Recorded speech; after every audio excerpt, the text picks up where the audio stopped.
Every now and then, a game comes along that shows massive potential. A game that shows a hole in the gamosphere that is yet to be filled. The Arma 2 mod DayZ is one such game. It was created by one man, a New Zealander by the name of Dean Hall, on his downtime while working on Arma 3. It's a real success story, and it's the closest you'll get to an online zombie MMO. And it's as much a horror game as it is a social experiment.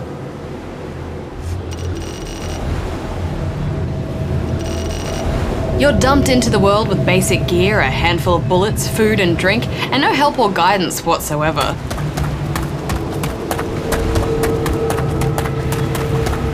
You're in a hopeless situation and just need to survive. And you probably won't for very long unless you're good at making friends. Is that you, Goose? No way. Is that you? And then turning on them when you need to.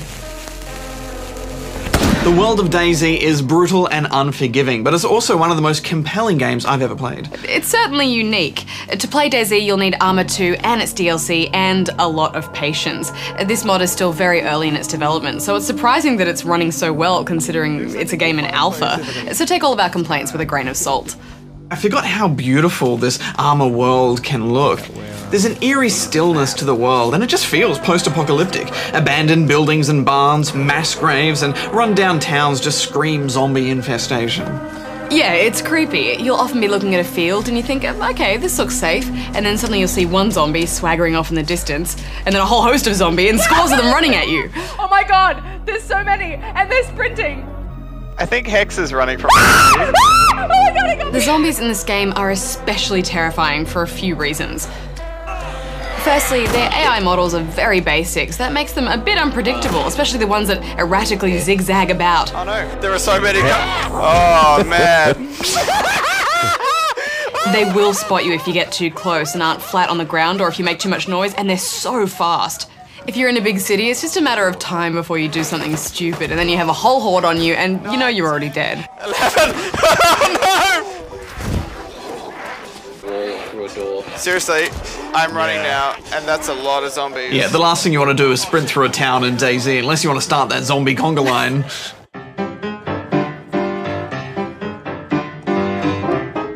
When you're in a city, you just need to get in, get supplies, and get out. It's a dangerous place, and gunshots attract a lot of attention.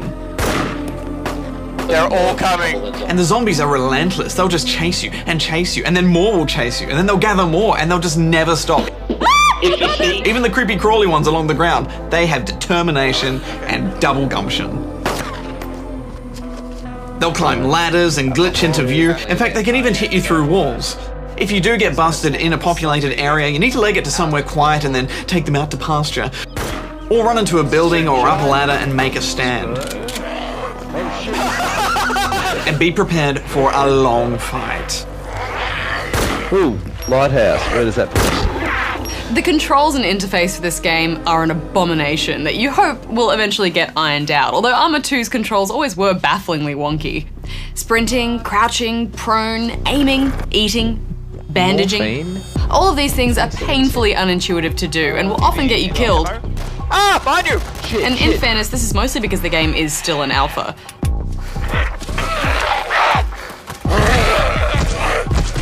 The worst is bag management. I mean, moving an item from one person's inventory into yours and then into your backpack is like a complex math problem.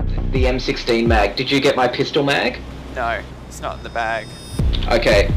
Also, I'd recommend, right from the bat, turn head bob off, otherwise it's like you're in a thrash metal band. Oh, that gave me motion sickness. I do really like that you can stay in first or third person view and also use Alt or the number keys to look around to see if a zombie is chasing you or if a human player is still with you. And that's the real game here, the choices that you make when you encounter other players. Do you trust someone you just met? Do you take their gear and move on? He's dead. Do you let them die if they're under attack? Jedi, run towards the red building. I can see you running, Jedi. Yes. Oh, hang on. Stalker, yeah, he's in the trees. Right, there he is. Yes. All of these decisions are so fascinating, especially in a pack. Okay, let's get out But of whatever here. you're doing, drop it. We're gonna have to move. Yep, Let's go. Yeah, that pack mentality is really fun to watch play out. Let us know when you're coming in the church. Yeah. Because we'll shoot you if you don't. Yep. There's so many arguments about where to go and what to do. I've never heard our voice channel sound so serious. Yeah, Hex. it's intense. That we're just gonna get split up again. It's just a matter of time. Yeah, but I mean, Before a zombie comes in and then it's all on again. We don't. do you want to send someone out for reconnaissance? We won't. Or Get someone supplies and random come runs back. it in. No, we just need to follow. follow me. If we do that, then we're and we'll go screwed, outside definitely. and we'll I just creep really around. need ammo. On the whole, people do try to be friendly, but you really can't trust anyone. Hey, this guy's got a nice gun. Okay. I love how high the stakes are at all times in this game. The reason why death is so punishing is that you lose all of your gear that might have taken you a whole day in real time to collect. You're also sent somewhere randomly along the coast when you respawn, so you might be hours away from all of your friends and have no idea where they are. You can find a map and a compass, which does help a little bit, Compass bearing northwest. but even if you're right next to a friend in the forest, it's completely possible to lose them. Did you go up and over the hill? Where'd you go? We lost you. And then every now and then comes a time where all hope is lost. You have no food, you have no water, very little ammo, and you just decide to yourself, I'm gonna walk into a zombie town, fire off a gun, and let nature take its course.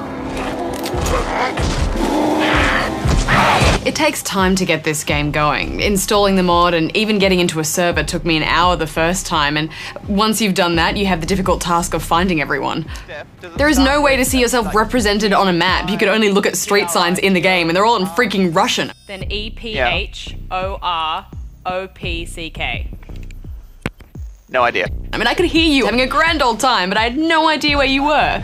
It's like we're talking on a ham radio.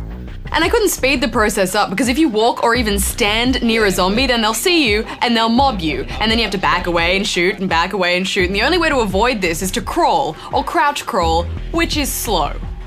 Really slow. It's awesome. I spent hours crawling along the ground, trying not to get attacked by zombies, slowly making my way to that church that you guys said you were at. And when I finally got there, Now I'm standing at the pulpit. I was in the wrong city.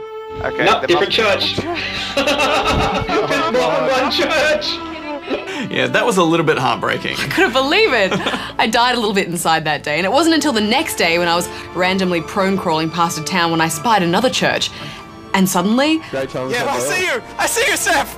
Except the guy we Oh my god! Oh my god! This is the most exciting moment for me. I've been so alone for so long. I was so emotional after being alone in this zombie deathland for so long, I was practically sobbing, Barjo. I just don't want to be alone anymore. Yeah, it was that real hug in the field moment, wasn't it? Except the field is full of zombies and other players that want to kill you. And we were rolling. And then, Except I think. Oh! Who's that? Who's that? That's not one of us! Okay, He's there. kill him. Oh god! after all that, 10 minutes together and some bandit stumbled upon us and shot me. No! What happened? Oh no. Only me, dead after all that. Hex, if it's any consolation, your gear provided some much needed ammo to the rest of the team. Hex, I was first to take all your gear. Yeah. And look, this profound moment we had in the game wouldn't have existed if it wasn't so tough just to find you. But that doesn't change the fact that I feel like I wasted hours of my life crawling around in the grass for essentially 10 minutes of shenanigans in a church and then having to start the whole process over again because I spawned yet again in the middle of freaking nowhere. Needless to say, after a string of rather unladylike expletives, I called it a night. And it was a few days before I could bring myself to log in again. There are moments when I just think there are so many other games I could be playing right now, and instead I'm crawling in the grass. I don't feel like that at all. I just want to play this game only forever. That's how I feel right now. It's all I can think about. And it's because it is so compelling, this real trial of survival that you go through. Oh man, I have no idea where I am. Not counting interface issues, if this game was any easier to play, I think it would be much less interesting. All I'm asking for is to see myself represented on a map, just to save time. No! There are aspects of this game that need polish, but I guess that's why it's in alpha. Plus, one time I spawned as a bird. Why am I? DayZ runs on a real-time day-night cycle, and happily most of the Aussie servers have offset it by a few hours, so we're not all just playing at night, because daytime is tough, but nighttime is a nightmare. Don't adjust your set, this is what DayZ looks like at night. You can't see anything without a flare lit, and you don't have many. Also, a flare will make you a target to zombies and other players. The first time I played this was actually with Goose, and it was pitch black and terrifying. Blair Witch Project kind of terrifying.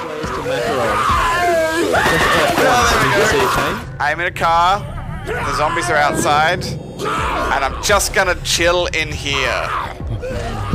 Eventually I found him running with a flare in his hand with a trail of zombies behind him going, help, help. Help! No, don't die, Ghost! Don't die! Oh no, help, help. Oh no, this is not happening. There are so many stories that can come out of even a short session, aren't there? Yeah, it's mostly horror stories, but stories nonetheless. It's true emergent gameplay, isn't it? I mean, we could be seeing a real evolutionary step in game development because this is already so popular and it's really shaking things up because there are no design rules here. What you make your goal is what your party needs the most. I'll shoot first because your ammo is the most precious. Yeah, and it's telling that we persist with it, even with all of these interface issues in this early development, because it is just that compelling. At one stage, I spent 3 hours just with this throbbing, blurry effect because I needed painkillers, and I loved every second of it. I spent an hour just trying to get into a server, just hitting enter over and over. Get one of those birds that I have to find. I need your little pecker bird. Yeah.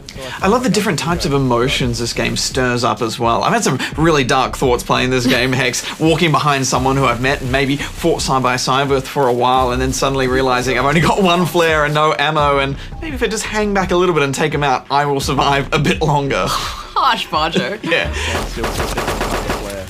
The more gear someone has, the bigger target they are, and the less gear you have, the more risks you take. I want to get him.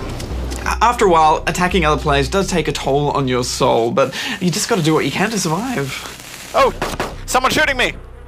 What I love most about this game is how the simple things become amazing, such as finding a can of beans.